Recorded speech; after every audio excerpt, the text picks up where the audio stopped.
Good morning all of you. Third paper आपका principles and methods of teaching में आज हम बात करेंगे टीचिंग की। What is the meaning of teaching? Teaching की मीनिंग क्या है? इसके इसके मीनिंग को हम दो तरीके से सीखने का प्रयास करते हैं, एक शाब्दिक मीनिंग और एक व्यापक मीनिंग, जिस रेफरेंस में हम इसको यूज कर रहे होते हैं। शाब्दिक मीनिंग की बात करते हैं तो टीचिंग जो शब्द मिलकर बना हुआ है वो टीच शब्द से मिलकर बना हुआ है, जिसका अर्थ होता है लर्निंग। और इस रेफरेंस में जब बात कर रहे हैं, शाब्दिक रेफरेंस में जब बात करते हैं टीचिंग की, तो आपने देखा होगा अधिकांशतः इसको इस रूप में हम डिफाइन करते हैं, teaching is a process of learning. सीखने और सिखाने की जो प्रक्रिया है उसको हम शिक्षण कहते हैं।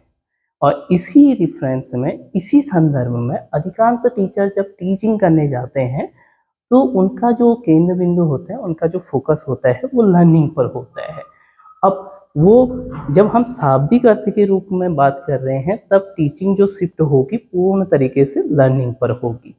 दूसरी जो हम बात करते हैं कि इसकी ब्रॉड मीनिंग क्या होगी, जिस रेफरेंस में हम इसको व्यवहारिक रूप में कक्षा में टीचर और स्टूडेंट के बीच इंटरेक्शन होता है, उस टीचिंग को समझने का प्रयास करते हैं।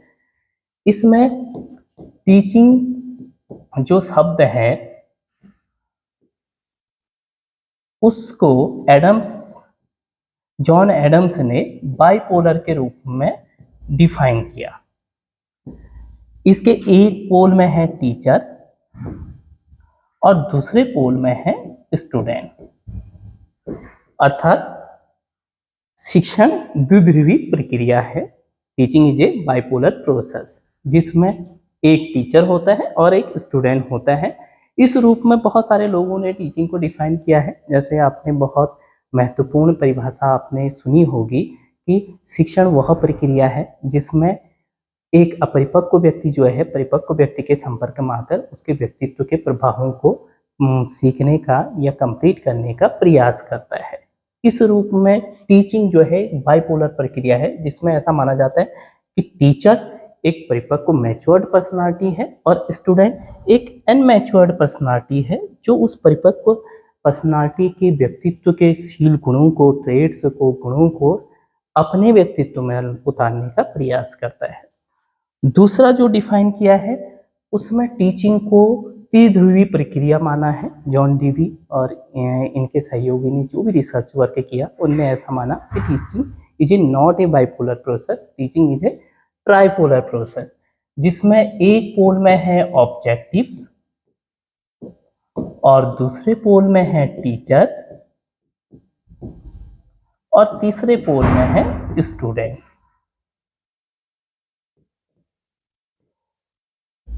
अब यहां जो बहुत महत्वपूर्ण है वो है ऑब्जेक्टिव्स, यानी कि उद्देश्य।